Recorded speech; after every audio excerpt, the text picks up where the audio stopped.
So have you ever thought about buying a rental property for cash, or perhaps buying four rental properties with a 75% LTV? How would you do it? Well, let's hear from the lumberjack landlord and see what his thoughts are about buying properties for cash, or perhaps getting four with four loans at 75 LTV. Don't forget to watch Lumberjack Landlord's playlist. It has hundreds of videos for you to consume. Thanks. Take care.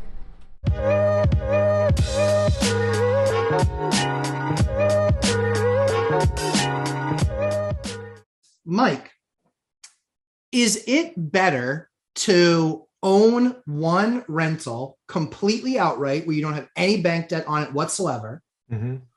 Or would it be better to own four rental buildings or four rental properties where you have a 75% loan to value?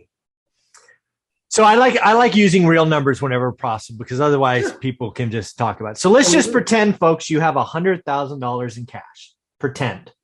Okay. And oh, by the way, every house in your market is $100,000. Again, we're pretending. Yeah. So in this example, what I think you're telling me is, Mike, do I go buy one house for $100,000, own it outright? Yes. No mortgage debt, so cash flow's great. Mm-hmm. Or should I go buy four houses, $25,000 each? We're ignoring transaction costs and all that nonsense for this. Yep. And have four fixed rate loans, but cash flowing a lot less. I think that's what you're asking me, right? Yeah. Yes. Correct. Because you have mortgage debt. Yes.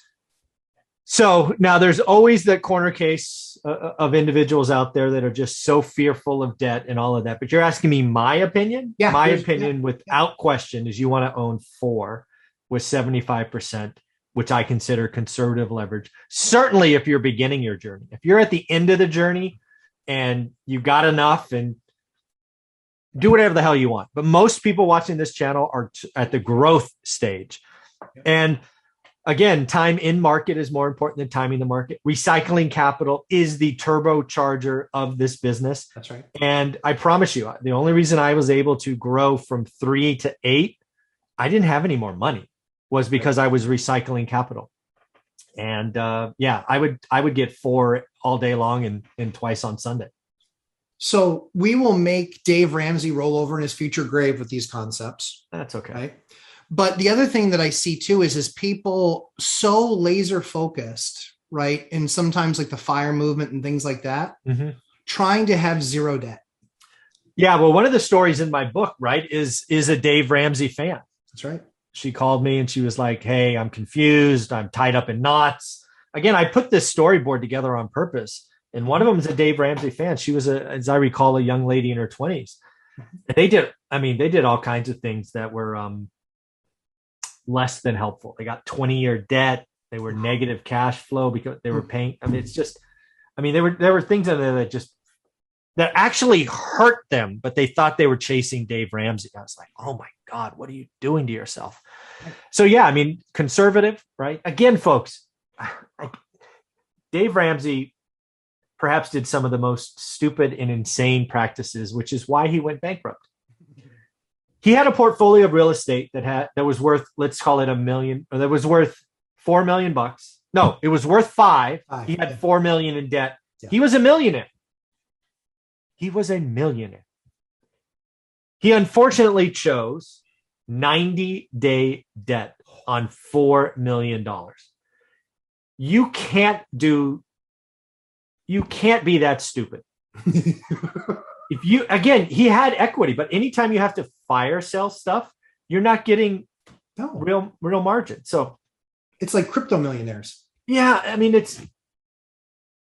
I wish he would talk about that more, but he doesn't, because he's selling lots of books and he's the snowball and all of that. But I promise you, if you get 90-day debt, even in a rising market, you're going to go bankrupt, because you'll have one hiccup, one fart, one project won't run long, one general contractor screw you, one city not inspect. There's all kinds of things that make that picture blow up.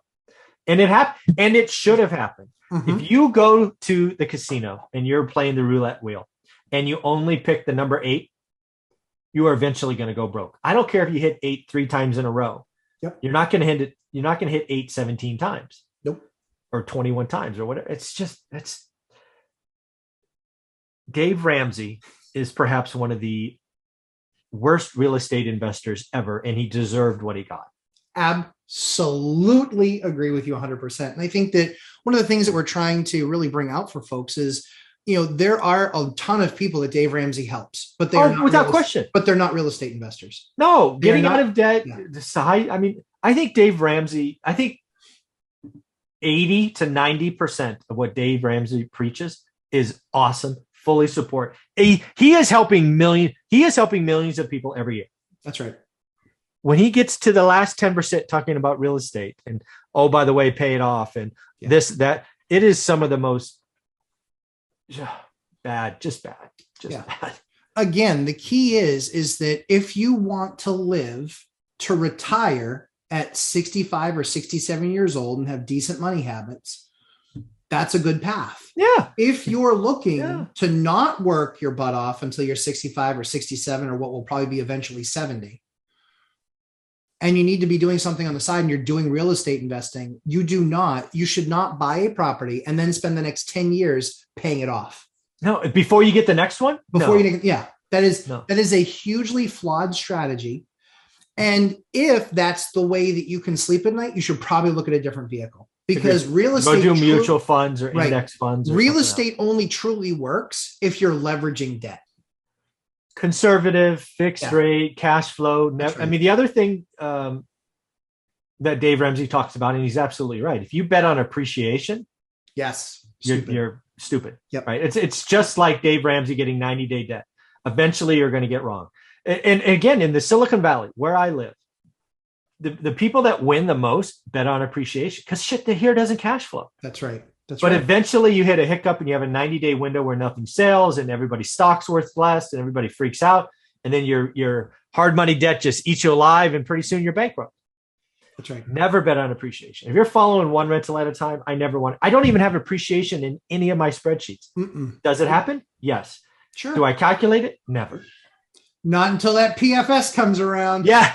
Like once a year when the freaking banks go, oh, it's time for your personal financial statement. I'm like, wow, I'm worth that? That's crazy. How much money will you give me up to 70% LTV? Yeah. What's the number? Yeah. Let me see. What I got to do. I mean, the last time I did that, I didn't even fill out all the assets. I'm like, it's enough. I'm freaking done. Yeah. Jesus. What Those personal financial statements are something that once you get kind of more than 10 buildings and you're doing a lot of commercial loans, every year, the bank that you do a majority of your business with, they're going to want you to do a personal financial statement where you're listing all of your properties, all of your assets, all of your cash flow, all of those things. That is a Herculean effort. Herculean. It is. I mean, Mike, that takes us probably, and we have this stuff in spreadsheets already. Yeah. Like it takes us probably still like 20 hours. Yeah, probably. And again, and the reason it takes us, or at least it takes me so long, is I think my net worth statement is damn near irrelevant. Yeah, who cares? I don't even care. Nope. Right? I don't spend. Now, if you want to talk about my monthly cash flow, let's have that conversation. Yeah. But net worth, I mean, it's just such a bogus number. Yeah. I mean, and let me save you all from putting the question in there. He's not going to answer what his monthly income is. No, I'm not going to. And it's more than I need.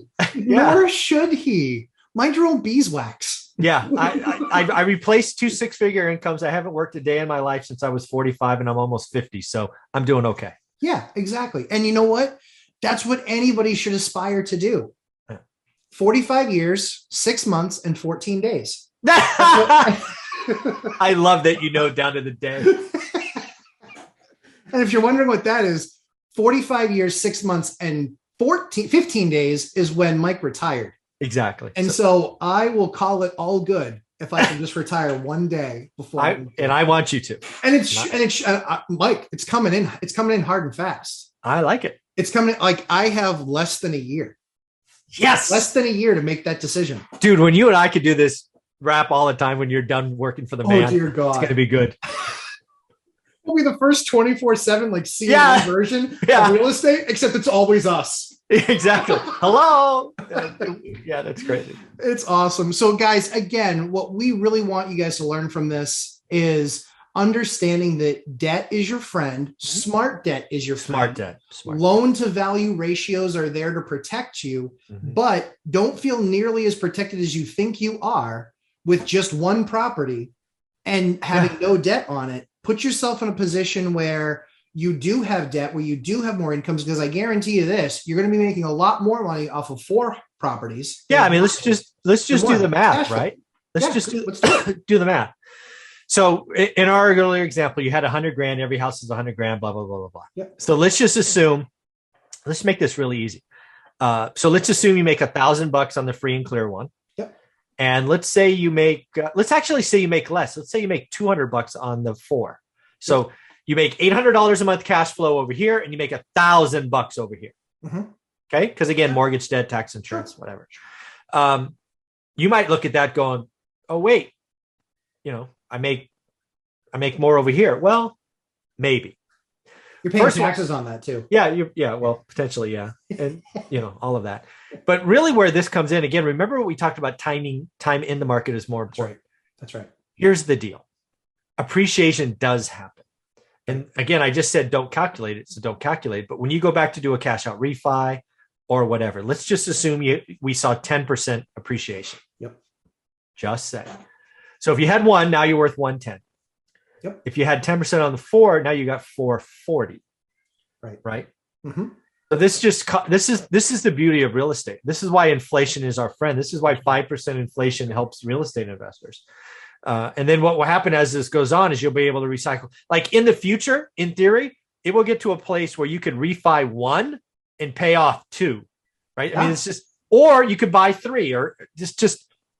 You want to have a bigger conservative foundation. Yep. Leverage is your friend. Yes. But it needs to be smart leverage. It needs to be properly leveraged. It needs to not create, like you talking about in your book, alligators. No alligators. Actually taking money out of pocket, and you're like, hey, look, but with all due respect, the fact of the matter is that you might have had an alligator, but you did something with that money to go buy another one. Yeah, thank goodness. Yeah. So, right, if you had just taken that out and just had an alligator, then you're just kicking money into the till every month and not getting anything for it, except for paying down your 30-year mortgage or your 20-year. Yeah, no, that was not good. That's why I didn't get into real estate that, have to work 5 hours a month so somebody else can live in a house. That was not my plan. It's awesome. Mike, thanks so much for taking us through this, because again, I think that this is something that I get asked a lot. And it's people that are aggressively paying off their mortgage on one of the homes that they own. They already own it outright, or they think that, we're just going to be ultra conservative and buy a house with cash. All we're saying is, go ahead. Yeah, on this topic, because I get it a lot. Yeah. Here's the deal, right? I always have a statement that if you're investing and it keeps you up at night, do something different. So if, for example, having mortgage debt freaks you out, and you can't sleep, then by all means, pay off your place. I think it's bad financial. It's going to stunt your growth, but I never want you to lose sleep. That's right.